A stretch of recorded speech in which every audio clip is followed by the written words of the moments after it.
Yakuza! Hey everyone! So now we're going to step into, in this series of videos, field size max for your spell and trap or anything that would be considered a spell and trap no matter what game you're in. So for each of these groups, I will pretty much be stating what the card type is, because some of them have different names based on the game. So for Shadowverse, it is spells. We do not have traps, we have spell, and then we have quick spells. You get 5 max. You do have amulets. And I'm actually wondering if I have any to think about. Amulets are kind of like a field slash a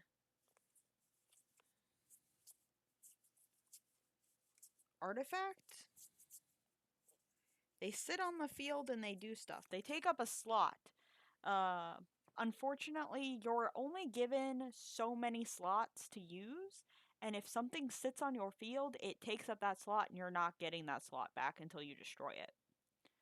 Or it expires, and you better hope it expires. For Vanguard, as long as it can stay on the field and what we call a set order, orders come in 3 types, 4 types, depending on what kind of order it is. You have set orders which stay on the field. You have burst orders that are like traps, they activate when certain conditions are met. And then you have orders that activate and then proceed to just go later, bro. So, yeah. Pretty much a field spell, a trap, and a regular spell in Yu-Gi-Oh! Yu-Gi-Oh! Has 6 sections that you can use. And yes, I am counting that little box in the corner for your field spell because that is a spell, man.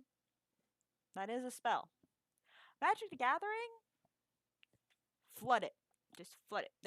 There's no boundaries, there's no borders, there's no nothing stopping you from playing it unless you just run out of resources. You run out of resources, then you stop playing. you stop playing your stuff. There's where your limit's met. Force of Will is also the same. If you run out of resources, well, buddy, there you go. That's all you can do.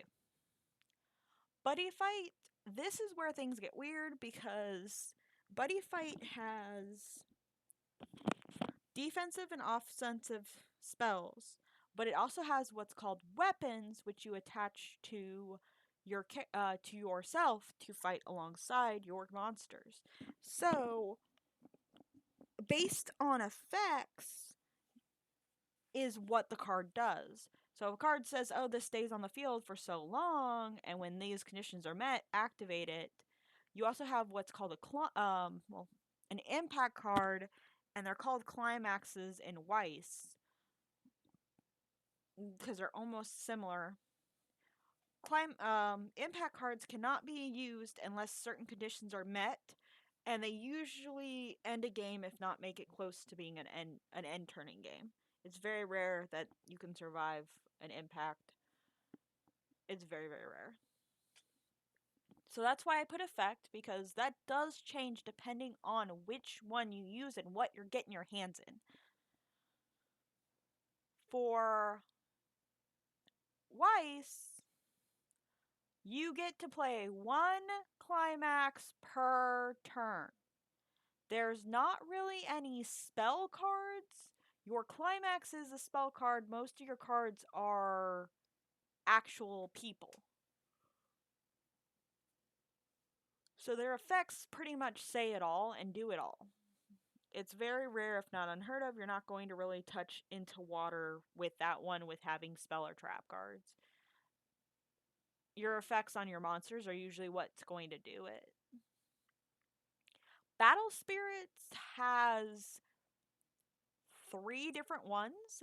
We have what is called a Nexus, which is the equivalent to Yu-Gi-Oh as a field spell card or a plains card in Magic.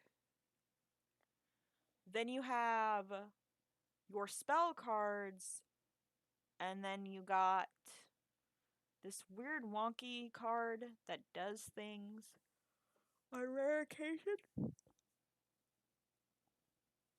On rare occasion, that is hard to explain. It's kind of something you got to get your hands on. Digimon has cards that are called Operation or Option cards, and then they have what's called Tamer cards.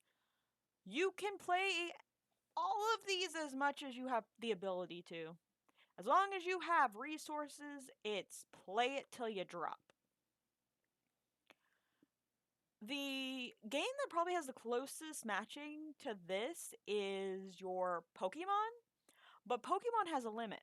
Your trainers can be played as many times as you want. This surprised me. And this information is accurate as of July 12th, 2023. So if you're watching this video in a later time period and it's still around and it's now wrong, feel free to leave a comment in the bottom and tell us what year it is.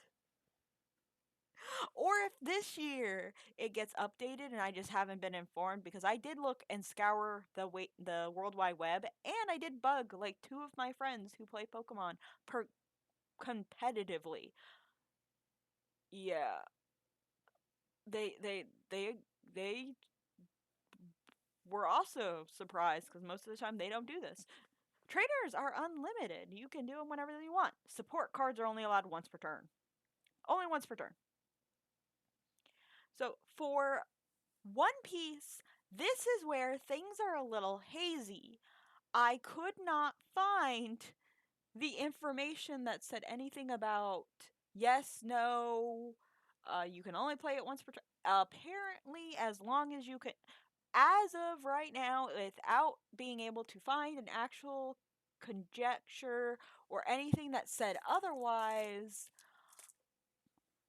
or anything to tell me no, if you can pay for it, you can use it. If conditions are met and you can pay for it, you can use it. That's where it stands. Well, there is one more thing I'm going to add in on these. So half of these games do not have a chaining mechanic. So just so you know, your chaining is very, very unique to Magic and Yu-Gi-Oh! And I'll phrase that, set chaining is very unique to Magic and Yu-Gi-Oh! I have not seen it in many of these other games. I have seen combos that go off in a weird way, but at the same time, depending on activation, it is just weird.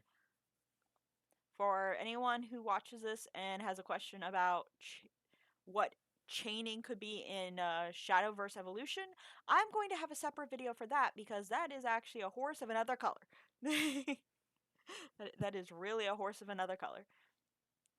So, like I said, if there's any card games that you want to know more about, specifically on this topic, or have a desire to find out, just hit me up in the comments and I will happily try to get back to you as fast as possible with that information.